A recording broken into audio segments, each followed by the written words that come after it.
કેમ છો વિદ્યાર્થી મિત્રો?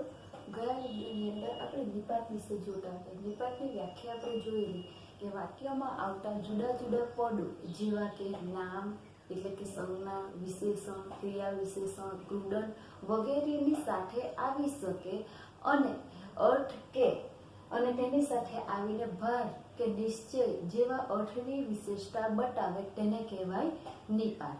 શું હતી ડેફિનેશન? કે વાક્યમાં આવતા જુદા જુદા પદો જેવા કે નામ, વિશેષણ, સર્વનામ, ક્રિયાપદ, ક્રુદંત વગેરેની સાથે આવી શકે અને ભાર કે નિશ્ચય જેવા અર્થની વિશેષતા બતાવે તેને કહેવાય નિપાત. બરાબર. હવે એને આપણે ઉદાહરણ દ્વારા પણ સમજેલા. જ નિપાતનું ઉદાહરણ લઈને ત્યારબાદ આપણે નિપાતના પ્રકાર જોતા હતા. તેમાં 4 મુખ્ય પ્રકારની અંદરથી પહેલો પ્રકાર આપણે જોઈ લો. કયો? પહેલો જે પ્રકાર હતો તમારો ભારવાચક નિપાત તે. હવે આજે જે છે તે આપણે જોવાનો છે બીજો પ્રકાર. તમારો બીજો જે પ્રકાર છે તે છે સીમાવાચક નિપાત.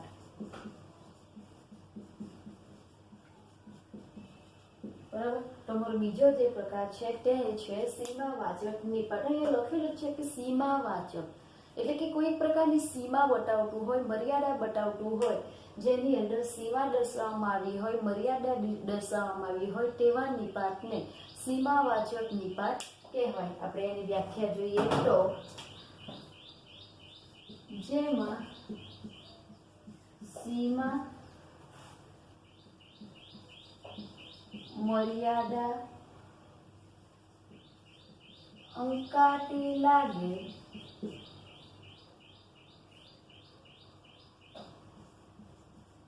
સીમાની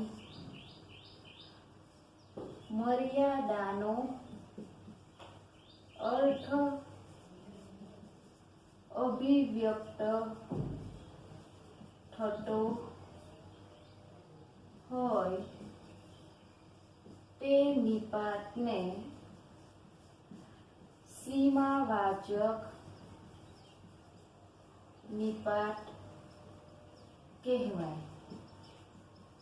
શું આવ્યું આપણી ડેફિનેશનમાં? કે જે નિપાતની અંદર સીમા કે મર્યાદા અંકાતી લાગે, સીમાની મર્યાદાનો અર્થ અભિવ્યક્ત થતો હોય તે નિપાતને સીમાવાચક નિપાત કહેવાય. હવે આની અંદર કયા કયા નિપાતો આવે છે તે ફક્ત, કેવળ,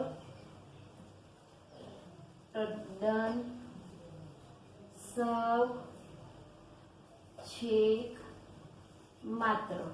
કયા કયા નિપાતો આવે છે આની અંદર? ફક્ત, કેવળ, તદ્દન, સૌ, છેક, માત્ર. આપણે જોઈએ છે તો ખબર પડી જાય છે કે આ જે શબ્દ ખરા તેનાથી આપણને કોઈ પ્રકારની સીમાઓ બતાવવામાં આવી હોય છે. બરાબર. ઉદાહરણ આપણે જોઈએ તો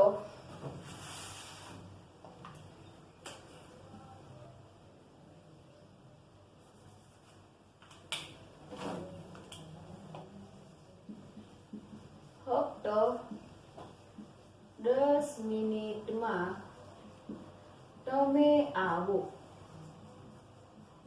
ફક્ત 10 મિનિટમાં તમે આવો. અહીંયા શબ્દ છે ફક્ત. બરાબર. ઉદાહરણ જોઈએ તો આપણને ખબર પડે કે મર્યાદા બતાવી છે 10 જ મિનિટની. 10 મિનિટની અંદર તમારે આવી જવાનું છે. બીજું ઉદાહરણ જોઈએ તો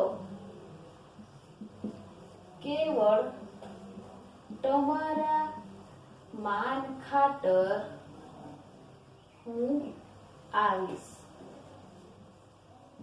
કેવળ તમારા માન ખાતર હું આવીશ. ફક્ત તમારા માનના માટે જ હું આવીશ, બીજા કોઈના માટે નહીં. ફક્ત કેવળ શબ્દ જે છે તેનાથી કહ્યું છે કે કેવળ તમે. તદ્દન નજીવી બાબતે બંને ઝઘડી પડ્યા. તદ્દન નજીવી બાબતે બંને ઝઘડી પડ્યા. તદ્દન. બરાબર. જરા ઊંચી બાબતે એ બંને ઝઘડી પડ્યા. તે સાવ એકલો પડી ગયો. તે સાવ એકલો પડી ગયો. સાવ. છેક આવું થશે એવી ધારણા આવું જ બનશે એવી ધારણા ન હતી, એવી કલ્પના ન હતી. કયો શબ્દ છે? બીજું ઉદાહરણ, હવે દિવાળી આડે માત્ર એક માસ બાકી છે. હવે દિવાળી આવવામાં માત્ર એક જ માસ બાકી છે. જોઈ લો એકવાર. આપણે ઉદાહરણ જોતા છે સીમાવાચક નિપાત. તો સીમાવાચક નિપાત કોને કહેવાય?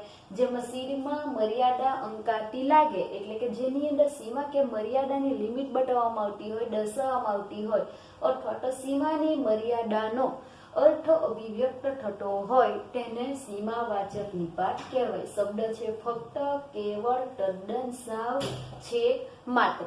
ઉદાહરણ જોયા. ફક્ત 10 મિનિટમાં તમે આવી જાઓ. કેવળ તમારા માન ખાતર હું આવીશ. તદ્દન નજીવી બાબતે બંને ઝઘડી પડ્યા. તદ્દન, તે સાવ એકલો પડી ગયો. સાવ, છેક આવું થશે એવી ધારણા ન હતી. છેક, હવે દિવાળી આડે માત્ર એક માસ બાકી છે. જોઈ લો એકવાર.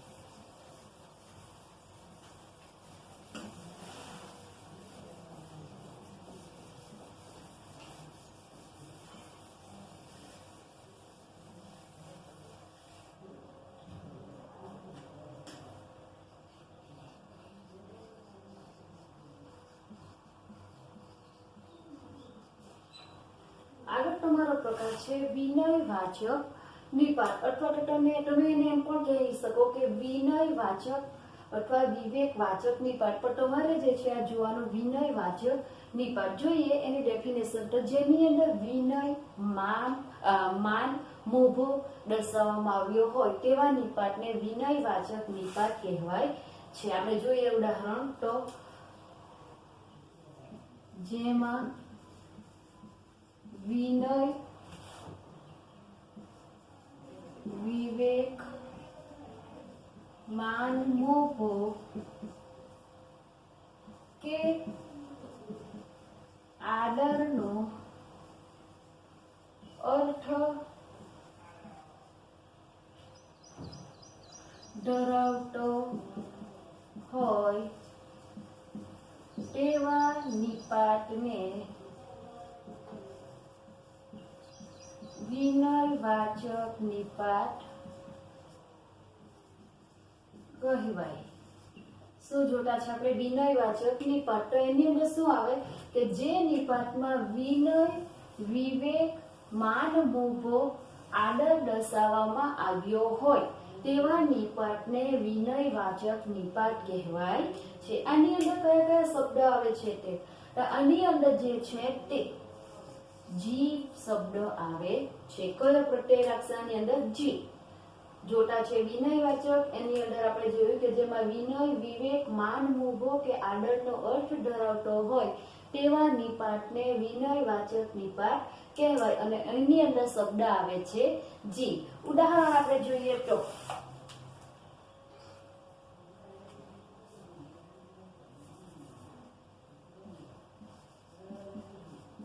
માતાજી. બરાબર. આપણે માતાને માન આપવા માટે શું કહીએ? માતાજી. ત્યારબાદ બીજું ઉદાહરણ જોઈએ તો દાદાજીની વાતો આજે પણ યાદ છે. દાદાજીની વાતો આજે પણ યાદ છે. આની અંદર તમારો કયો નિપાત હતો? જી. આની અંદર કયો છે? જી. બીજું ઉદાહરણ જોઈએ તો રૂબરૂ મળ્યા, તુલ્ય સમજી અથવા તો તુલ્ય માની 1800 જી. શું કીધું? રૂબરૂ મળ્યા, તુલ્ય સમજી 1800 જી. કયો નિપાત છે એની અંદર? જી. આગળ બીજું ઉદાહરણ જોઈએ તો ઓહો ક્યાં ચાલ્યા જી. ઓહો ક્યાં ચાલ્યા જી. અહીં પ્રશ્નાર્થ ચિહ્ન આવશે. બરાબર. અહીં કયો નિપાત છે? જી. આગળ ઉદાહરણ જોઈએ તો બાપુજી પહેલેથી જ રૂઢિચુસ્ત હતા. બાપુજી પહેલેથી જ રૂઢિચુસ્ત હતા. કયો નિપાત છે એની અંદર? જી. આગળ ઉદાહરણ જોઈએ તો ભૂલ ચૂક માફ કરશો જી. ભૂલ ચૂક માફ કરશો જી નિપાત છે તમારો જી. આગળ ઉદાહરણ છે ગાંધીજી નિપાત છે જી. આગળ છે ગુરુજીને પ્રણામ. આગળ તમારું ઉદાહરણ આપણે જોઈએ ગુરુજીને પ્રણામ નિપાત છે તમારો જી. બરાબર. જોઈ લો એકવાર. આપણે જોતા છે વિનયવાચક નિપાત. વિનયવાચક નિપાત એટલે શું? જે નિપાતની અંદર વિનય, વિવેક, માન, મોભો નો અર્થ દર્શાવવામાં આવ્યો હોય અથવા તો વિનય, વિવેક, માન, મોભો કે આદરનો અર્થ દર્શાવવામાં આવ્યો હોય તેવા નિપાતને વિનયવાચક નિપાત કહેવાય છે. એની અંદર કયો પ્રત્યય આવે છે તમારો? આ જી અથવા તો જી શબ્દ છે. ઉદાહરણ આપણે જોયા માતાજી, દાદાજીની વાતો આજે પણ યાદ છે. રૂબરૂ મળ્યા તુલ્ય માની 1800 જી. ઓહો ક્યાં ચાલ્યા જી. બાપુજી પહેલેથી જ રૂઢિચુસ્ત હતા. ભૂલચૂક માફ કરશો જી. ગાંધીજી ગુરુજીને પ્રણામ. એકવાર જોઈ લો તમે.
આગળ છે તમારો ચોથો પ્રકાર પ્રકીર્ણ કે લટકણિયા રૂપે પ્રયોજાતા નિપાત.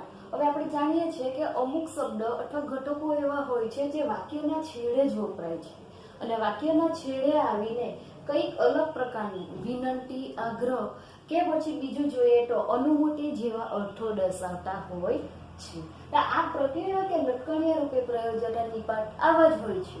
એ મોટે ભાગે જે છે તે વાક્યના અંતે આવે છે અને આપણી સામે જાણે કઈ પ્રકારની અનુમતિ માંગતા હોય, આગ્રહ કરતા હોય કે પછી કઈક વિનંતી કરતા હોય તેવા હોય છે. એની વ્યાખ્યા આપણે જોઈએ તો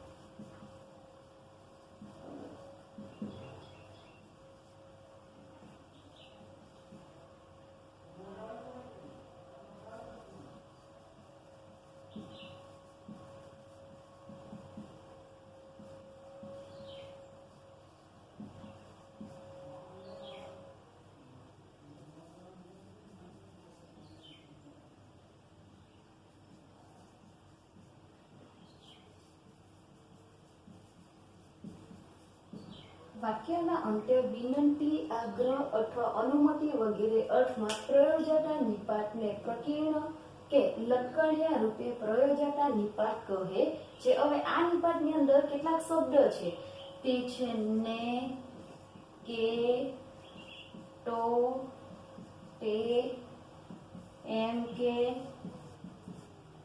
ખરું ને. બરાબર. આ જે શબ્દ છે તે તમને મોટે ભાગે તમે પણ જોયા હશે કે વાક્યના અંતે જેવા વપરાય છે. આપણે જોતા છે પ્રકીર્ણ કે લટકણિયા રૂપે પ્રયોજાતા નિપાત. તો એની અંદર શું આવે છે કે આ જે નિપાત ખરા તે વાક્યના અંતે આવે છે અને આપણી સામે જાણે કોઈ વિનંતી, આગ્રહ કે પછી કોઈ અનુમતિ વગેરે અર્થ દર્શાવતા હોય છે. અને એની અંદર કયા કયા નિપાત આવે? ને, કે, તો, તે, એમ કે, ખરું ને. બરાબર. હવે જે છે તે આપણે એના ઉદાહરણો જોઈએ. તો ગુરુજી અંદર આવું કે, ગુરુજી અંદર આવું કે. બરાબર. આની અંદર જોઈએ તો જાણે કઈ અનુમતિ માંગતા હોય તે લાગે છે. આપણી ડેફિનેશન ની અંદર જુઓ. બરાબર. બીજું ઉદાહરણ જોઈએ તો પરિવારના બધા સભ્યો આવશે ખરા ને. પરિવારના બધા સભ્યો આવશે ખરા ને. કયો નિપાત? ખરા ને. ચેતના તો મારી વાત માનશે ને. ચેતના તો મારી વાત માનશે ને. કયો નિપાત? ને. મને તમારી બુક આપશો કે. પ્રશ્નાચિહ્ન કે નિપાત. મને તમારું અથવા તો મને એમનું સરનામું લખાવો તો. મને એમનું સરનામું લખાવો તો. કયો નિપાત? તો. આગળ છે મને એમ કે તમે નહીં ચાલી શકો. મને એમ કે તમે નહીં ચાલી શકો. કયો નિપાત? એમ કે. આગળ ઉદાહરણ જોઈએ તો થોડુંક પાણી લેશો કે. થોડુંક પાણી લેશો કે. કયો નિપાત છે? કે. બીજું ઉદાહરણ જોઈએ તો કોઈ તકલીફ તો નથી ને. પ્રશ્નાચિહ્ન. કયો નિપાત? ને. આપણે જોતા હતા કે પ્રકીર્ણ કે લટકણિયા રૂપે પ્રયોજાતા નિપાત. અને આપણે જોયું કે લટકણિયા એટલે તમને ખબર જ હશે કે છેલ્લે આવે છે. લટકણિયા એટલે કે લટકતા હોય તેવા. આપણે જોઈએ આ દરેક નિપાત જે છે તે છેલ્લે આવે છે. બરાબર. જાણે વાક્યની અંદર લટકતા હોય તેવા લાગે છે. બરાબર. પ્રકીર્ણ કે લટકણિયા રૂપે પ્રયોજાતા નિપાત. તો લટકણિયા એટલે કેવા? વાક્યના અંતે આવતા નિપાત. અને આની અંદર દરેકની અંદર આપણે જોયું તો આ દરેક નિપાત જે છે તે વાક્યના અંતે આવે છે. જાણે વાક્યની અંતે લટકેલા હોય તેવા લાગે છે. આપણે જોતા હતા પ્રકીર્ણ કે લટકણિયા રૂપે પ્રયોજાતા નિપાત.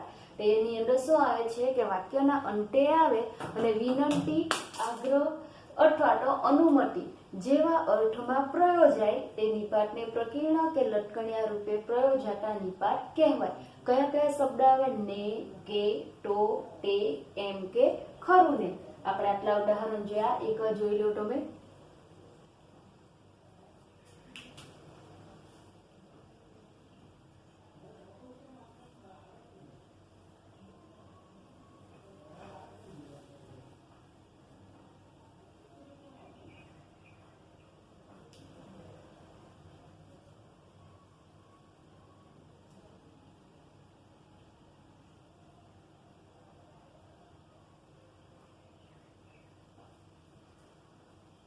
ચાલો વિદ્યાર્થી મિત્રો, આ રીતે તમારા નિપાત પૂરા થાય. બરાબર.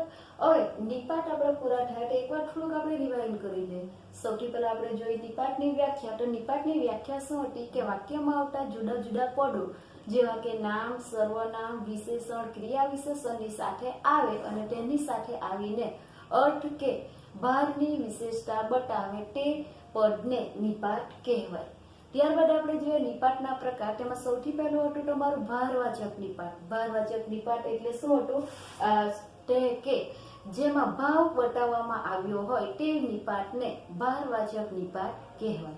બીજું હતું સીમાવાચક નિપાત. તો સીમાવાચક નિપાત એટલે શું? જેમાં સીમા બતાવવામાં આવી હોય, મર્યાદા બતાવવામાં આવી હોય તે નિપાતને સીમાવાચક નિપાત કહેવાય. આગળ હતું તમારું વિનયવાચક નિપાત. જે નિપાતની અંદર વિનય, વિવેક, આદર બતાવવામાં આવ્યો હોય તે નિપાતને વિનયવાચક નિપાત કહેવાય. અને છેલ્લે આપણે જોયું કે પ્રકીર્ણ કે લટકણિયા રૂપે પ્રયોજાતા નિપાત. તો જે તેની અંદર શું આવે? તો એની અંદર એ આવે કે વાક્યના અંતે આવે અને વિનંતી, આગ્રહ કે અનુમતિ દર્શાવતા હોય તે નિપાતને વિનયવાચક નિપાત તેને પ્રકીર્ણ કે લટકણિયા રૂપે પ્રયોજાતા નિપાત કહેવાય. હવે તમારું હોમવર્ક છે કે આ દરેકે દરેક તમારે જે રીતે આપણે લખતા છે તે રીતે નોટબુકની અંદર લખવાનું છે અને એના એક્સ્ટ્રા ઉદાહરણ પણ તમારે લખવાના રહેશે.